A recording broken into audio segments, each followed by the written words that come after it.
Buongiorno da Sicilia 24, questi i titoli di oggi. Si avvicina il Capodanno e si intensificano i controlli della Guardia di Finanza. Maxi sequestro di botti illegali a Messina, Barcellona, Paternò e Catania. In Piazza Duomo a Catania preparativi in corso per il grande concerto di Capodanno, tante le ordinanze e i divieti per l'occasione. Via da casa il figlio di 10 anni dell'amante di Messina Denaro, già posta ai domiciliari. Il bambino è ora in una comunità. Per la procura andava allontanato da un ambiente criminogeno. Il padre è stato arrestato per mafia. Finisce male il viaggio di Capodanno per 2 giovani insegnanti catanesi. Sul volo da Roma a New York un passeggero ha colpito alla testa il 29enne con una borraccia, mentre il figlio lo prendeva a schiaffi per la contesa di una cappelliera.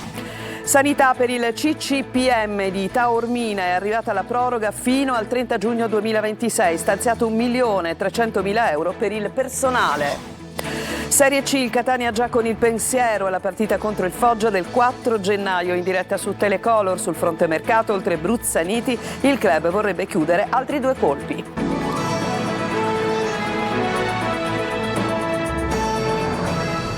Bentrovati, si avvicina il Capodanno e dunque si fanno più fitti i controlli della Guardia di Finanza. Tanti sequestri di botti illegali in Sicilia, ci fa il punto Tonino De Mana.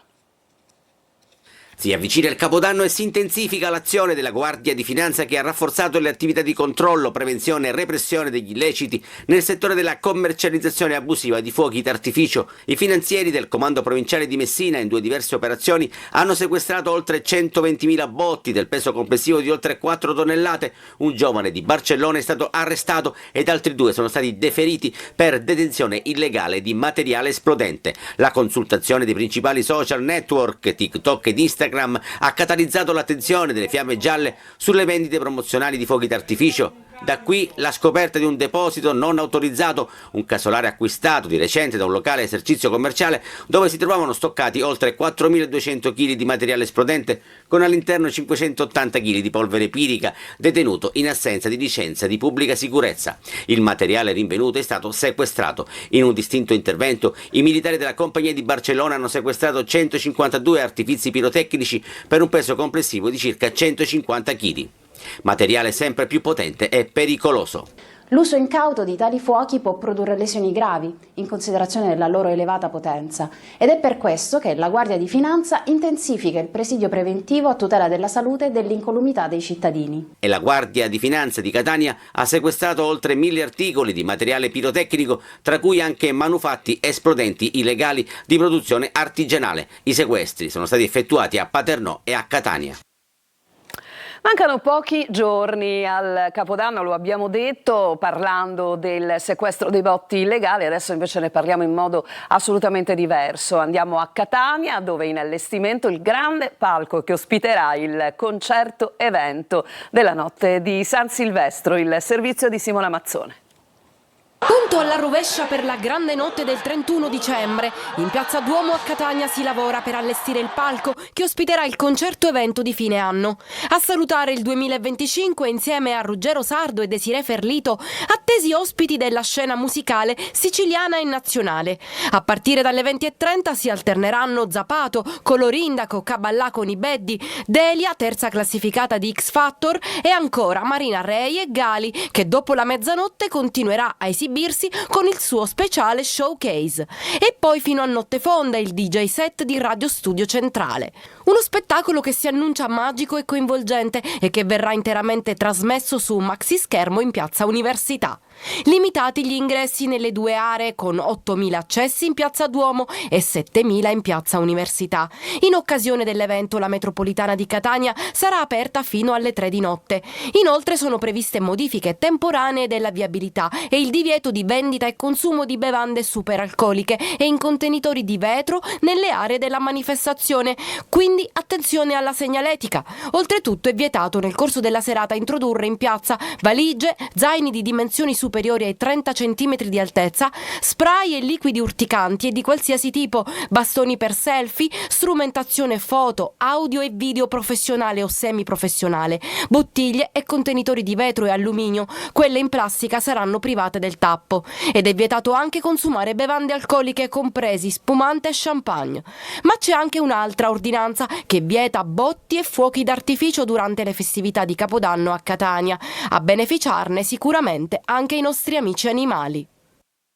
A Palermo i colpi di pistola contro la chiesa dello Zen hanno certamente causato lo sdegno della popolazione, dei cittadini, dei residenti della zona, ma anche la frase anche piuttosto dura del parroco del quartiere ci dice: siamo ostaggi di un gruppo di imbecilli. Marco Gullà. Mentre a Monreale avveniva il battesimo dell'associazione MAS in memoria delle vittime della strage, allo Zen si continuava a sparare. Un petardo e colpi di arma da fuoco sono stati esplosi contro l'ingresso secondario della chiesa del quartiere. I proiettili hanno raggiunto l'interno della chiesa, dove fortunatamente non c'era nessuno. Questa mattina abbiamo incontrato il parroco dello Zen, sconvolto ma al contempo arrabbiato per un nuovo episodio inquietante. È il segno dell'imbecillità di queste persone, perché veramente per fare una cosa di questa io penso passeranno come la persona più imbecille che questo quartiere abbia mai avuto. Però è anche un segno di mancanza di controllo da parte nostra di questo territorio. Io dico da parte nostra, non dico solo le forze dell'ordine, ma anche noi come realtà, perché ci sfugge di mano che nel centro di un quartiere uno piglia, spara, fa esplodere un petardo che squarcia una porta di un teatro, tra l'altro. Il clima allo Zen è da Far West. Guardate questa pensillina interamente crivellata da colpi di pistola. E poi, nei giorni scorsi, è stato fatto esplodere anche un tombino. E mentre padre Gianna Lia parla, viene anche fatto esplodere un grosso petardo. Poi è brutto anche per altri motivi. È brutto pure perché questo luogo, in questo contesto di fatti drammatici che l'hanno interessata, è stato anche la chiesa punto di aggregazione di istituzioni, associazioni. Allo Zen c'è tantissima gente che quotidianamente chiede ben altro per il quartiere. Siamo in ostaggio di un gruppo di imbecilli. Se questo è, come si fa? Ma lo Stato italiano certe volte si ammazza per fare missioni di pace lì a destra e a sinistra, e qui stiamo vedendo un pezzo d'Italia dove ci sono 35.000 persone, la maggior parte delle quali sono brave. Tanti bambini, che insegnamento gli stiamo dando a questi bambini? Lorena Lancieri, che aveva avuto una relazione con Matteo Messina Denaro tra maggio e novembre 2022, si presentò, lo ricordiamo, spontaneamente in procura a Palermo pochi giorni dopo l'arresto del boss, sostenendo di avere scoperto solo allora l'identità dell'uomo. I magistrati non le credettero e dopo le indagini l'hanno arrestata per favoreggiamento aggravato e procurata in osservanza della pena. Oggi si trova agli arresti domiciliari. Il marito era stato arrestato per favoreggiamento alla mafia. Il Tribunale per i minorenni di Palermo oggi ha stabilito che il figlio della coppia, a meno di 10 anni, non può crescere in un ambiente familiare definito criminogeno, e così lo ha collocato in una comunità fuori dalla Sicilia, dove seguirà un percorso di educazione alla legalità con psicologi e assistenti sociali. La madre potrà seguirlo in comunità avendo aderito al protocollo Liberi di scegliere, mentre il padre continua a dichiararsi innocente e perseguitato. Il sogno del Capodanno a New York di Martina e Domenico, una coppia di insegnanti catanesi, si è trasformato in un incubo poco prima del decollo da Roma. Sul volo in partenza il banale litigio per una cappelliera è letteralmente degenerato. Ci racconta tutto Eva Spampinato. Mi hanno fatto diversi controlli, tra cui 3 TAC. C'è stata una lieve emorragia interna. Domenico Laudani parla con un filo di voce dal letto dell'ospedale San Pietro di Roma. Lo vediamo in foto con la testa ancora fasciata. Gli ultimi giorni dell'anno li trascorrerà qui, sotto osservazione, invece che passarli a New York insieme alla sua fidanzata. Il viaggio dei sogni, programmato da tempo, si è trasformato in un incubo che per fortuna non è finito in tragedia. Sembrava di vivere una situazione irreale, una scena di un film. Io che perdevo sangue dalla testa, la mia ragazza in preda al panico, la gente che ovviamente si è spaventata, faceva video. Poco prima del decollo i due fidanzati, entrambi insegnanti, si trovavano già seduti ai loro posti quando arriva una famiglia campana con a capo il padre visibilmente alterato. Le loro cappelliere erano piene e volevano mettere i bagagli in quella dei due giovani. La coppia catanese si mostra disponibile, ma qualcosa va storto. Prende la valigia, mi guarda con gli occhi sbarrati e la tira con forza all'interno della cappelliera. È stato lì che il mio ragazzo gli ha detto: scusi, ma come si permette? Io all'interno ho una macchina fotografica, ho un computer. Il figlio arriva e ci urla contro il fatto che nella loro postazione non c'era spazio. È stato lì che Domenico gli ha risposto: guarda, non sto parlando con te, stai zitto, sto parlando con lui. Il figlio inizia a colpirci con le mani e il padre prende la sua borraccia di metallo piena di acqua e colpisce alla testa Domenico. Domenico, insegnante, fotografo e PR molto conosciuto a Catania, viene trasportato d'urgenza in ospedale. Subito dopo la botta ho avuto forti giramenti di testa, nausea e mi sono accasciato e perdevo visibilmente sangue dalla testa. Tra rabbia, paura e delusione, i due ragazzi sono pronti adesso a sporgere denuncia contro gli aggressori. Ed è arrivata ieri la proroga per il centro di cardiochirurgia pediatrica di Taormina. L'ASP di Messina ha inviato il documento per la prosecuzione dell'attività che sarà sino al 30 giugno 2026. Francesco Triolo. L'azienda sanitaria provinciale di Messina ha firmato il provvedimento di proroga per il CCPM di Taormina. Il documento, predisposto dal direttore generale Giuseppe Cucci e già inviato al Bambin Gesù di Roma, dispone la prosecuzione dell'attività sino al prossimo 30 giugno 2026, con una compartecipazione economica della stessa ASP per il costo del personale impiegato che fa capo all'azienda sanitaria per 1.300.000 euro per il primo semestre del 2026. Si opererà all'ospedale taorminese, quindi ancora in regime di proroga in attesa di quella stabilizzazione richiesta da tempo e da più voci attraverso l'inserimento della struttura di eccellenza nella rete sanitaria siciliana, cosa che può avvenire soltanto su disposizione della Regione con l'autorizzazione del Ministero della Salute. A tal proposito appare in quella direzione la previsione inserita nella proroga dell'ASP di Messina della possibilità di recesso anticipato qualora, si legge, nelle more del rapporto dovessero intervenire ulteriori determinazioni da parte del Ministero della Salute o dell'assessorato regionale della salute, una possibilità che apre la strada proprio alla permanenza definitiva del CCPM a Taormina. Prima il rimpasto a gennaio, poi la riforma del regolamento dell'ARS, guardando a luglio quando la Corte dei Conti potrebbe liberare un tesoro da ben 2 miliardi. Il presidente della Regione Schifani ieri ha incontrato i giornalisti per gli auguri di fine anno. Manlio Viola.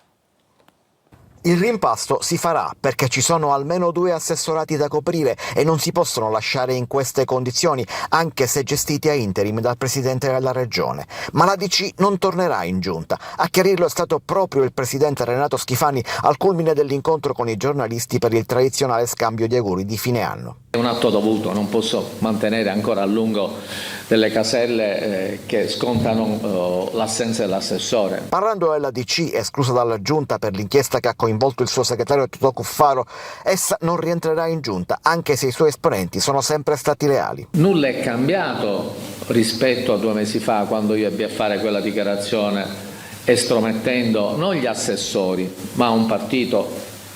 È diverso. L'iniziativa è stata anche l'occasione per tracciare un bilancio sull'attività di 3 anni di governo, ma Schifani ha voluto sottolineare come la priorità oggi sia la riforma del regolamento d'aula per evitare di restare ancora ostaggio delle vendette trasversali legate al voto segreto. Nessun governo con quel regolamento d'assemblea regionale viene garantito, ma io non chiedo garanzie per me, il governo significa attuare il programma per il quale è stato eletto. Incalzato sui temi della sua ricandidatura, Schifani ha risposto senza sottrarsi. La regola che il centrodestra si è dato è quella di ricandidare i presidenti uscenti per un secondo mandato, perché servono 10 anni per portare a compimento un progetto, ha detto. I leader nazionali hanno diritto di cambiare metodo, ma non mi pare che ci siano queste intenzioni. Per completare il programma serve un decennio, ha ribadito per una seconda volta, ricordando i termovalorizzatori, i 2 miliardi di euro che potrebbero sbloccarsi già a luglio con la parifica dei bilanci pregressi da parte della Corte dei Conti e tanto altro. Per il resto rivendica la crescita della Sicilia, gli interventi sulla decontribuzione per far crescere il lavoro, la riforma del sistema di nomina dei manager della sanità lanciata qualche settimana fa e si prepara a un 2026 di lavoro guardando avanti. C'è una pausa, ci fermiamo, torniamo tra poco per darvi le ultime sull'Etna.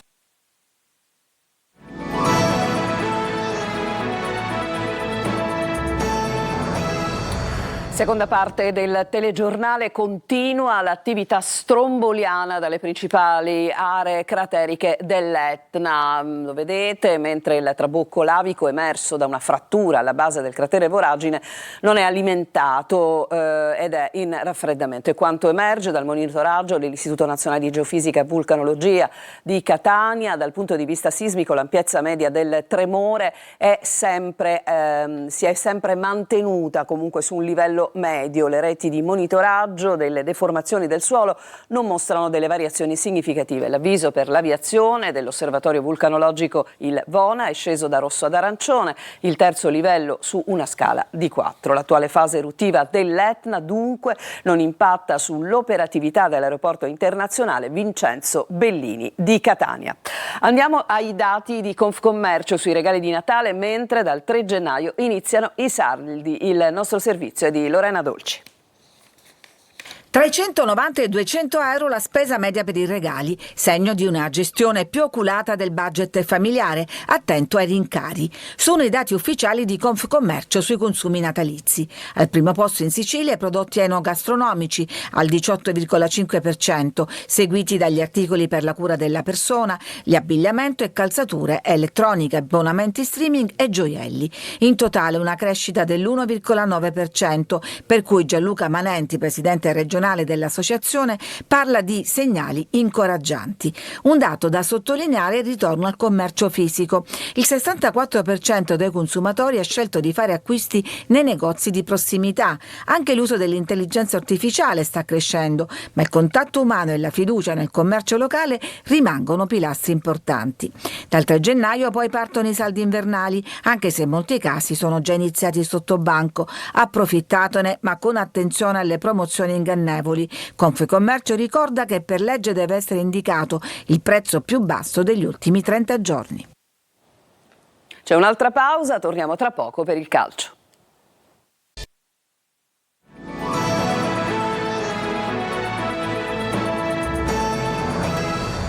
Siamo al calcio, ci occupiamo subito del Catania. I rossazzurri celebrano il momento ma si concentrano sul Foggia. Intanto il club, oltre a Bruzzaniti, vorrebbe chiudere almeno 2 colpi. Ma sentiamo Marco Carli. I social riflettono il momento anche nel calcio e il momento è positivo in casa Catania, basta guardare i social appunto. Su quelli del club si va dalle votazioni per la rete più bella del girone d'andata fino ai record della difesa, la migliore del campionato con 14 clean sheet. Il bel finale d'anno solare va celebrato e il primato va difeso. Solo a questo pensa la squadra che si allena in vista di Foggia. Sul mercato ci sono le piste da seguire. La prima è l'unica che può sfociare all'apertura ufficiale del 2 gennaio. Porta Bruzzaniti, con ragazzi già tutto definito, 3 anni e mezzo, quasi 500.000 euro pronti per il Pineto. Le altre strade sono da percorrere nel tempo. Giabua, centrocampista, classe 2001, di proprietà dell'Atalanta, adesso all'Avellino, con diritto di riscatto e controriscatto, e l'obiettivo in mezzo al posto di Aloi. Ma ci sono tanti nomi in alternativa. Così come ci sono in difesa, dove Miceli verrebbe di corsa, il DS del Monopoli conosce la volontà del giocatore. Il Catania sa che sarebbe un colpo importante in chiave presente, mentre va verificata la prospettiva futura, nel caso si arrivi alla Serie B, visto che Miceli ha 34 anni. Quest'anno per lui anche 2 reti contro Giuliano e Casarano. L'altra pista è l'esterno. Più che un nome c'è un identikit, tipo Ponzi del Modena, ambidestro che gioca a sinistra, classe 2001. Al di là dei nomi che restano comunque in secondo piano, c'è una verità. Per aprire l'acquisto di un altro esterno serve liberare un posto in lista, probabilmente fra i trequartisti. Non ci sono altri aggiornamenti, dunque il nostro telegiornale finisce qui. Vi ricordo la prossima edizione in onda alle 14. Vi lascio adesso con Emanuela Corsi per il consueto spazio dedicato alla rassegna stampa. A tutti una buona giornata.